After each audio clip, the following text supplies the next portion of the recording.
आप देख रहे हैं मीडिया टुडे 24 मैप के साथ शहाना खान। वेस्ट एशिया में ईरान और इसराइल के बीच चल रही खतरनाक जंग अब ग्लोबली तनाव की वजह बनती जा रही है। हाल ही में अमेरिका की तरफ से ईरान में 3 न्यूक्लियर बेसिस पर किए गए हमलों के बाद हालात और ज़्यादा खतरनाक हो गए हैं। ईरान ने न सिर्फ मुंह तोड़ जवाब देने की धमकी दी है, बल्कि फारस की खाड़ी और अरब सागर को जोड़ने वाले स्ट्रेट ऑफ होर्मुज को बंद करने की धमकी देकर पूरी दुनिया को हिलाकर रख दिया है। ईरान की इस धमकी का सबसे बड़ा असर ग्लोबल ऑयल सप्लाई पर पड़ सकता है, क्योंकि दुनिया का लगभग 20% तेल और गैस इसी संकरे समुद्री रास्ते से होकर गुजरता है। ईरानी संसद द्वारा इस फैसले को समर्थन दिए जाने के बाद अमेरिका खुद दबाव में आ गया है और उसने चीन से मदद के लिए गुहार लगाई है।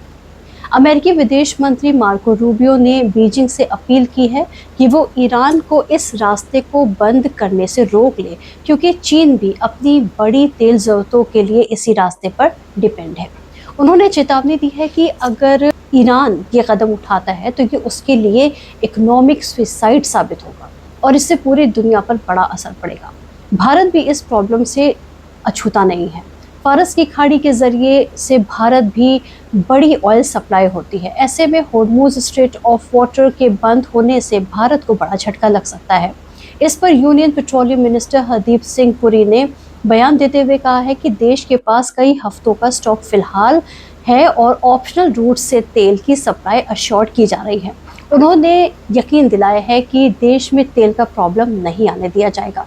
वहीं चीन ने अमेरिका के हमले की हार्श क्रिटिसिज्म करते हुए इसे यूएन चार्टर और वायलेशन ऑफ इंटरनेशनल लॉ बताया है।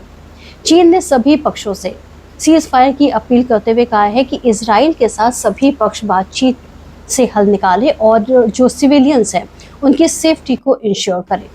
होर्मुज स्ट्रेट ऑफ वाटर दुनिया के सबसे स्ट्रैटेजिक वाटरवेज यानी रणनीतिक जलमार्गों में से एक है। इसके चैनल से गल्फ कंट्रीज से निकला तेल यूरोप, एशिया और अमेरिका तक पहुंचाया जाता है।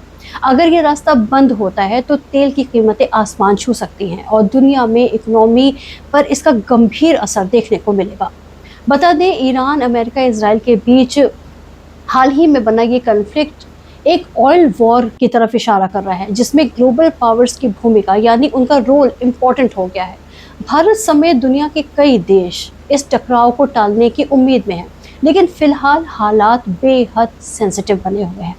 वैसे तो अब इजराइल ने ईरान के आगे अपने घुटने टेक दिए हैं और वो गिड़गिड़ाकर बोल रहा है कि ईरान अब इस जंग को रोक दे, मगर देखने वाली बात ये होगी कि आखिर ईरान को अब कौन सा देश मना पाता है कि वो इस जंग को यहीं पर रोक दे, वरना धीरे धीरे अब ये दुनिया तीसरे वर्ल्ड वॉर की तरफ बढ़ती हुई नजर आ रही है।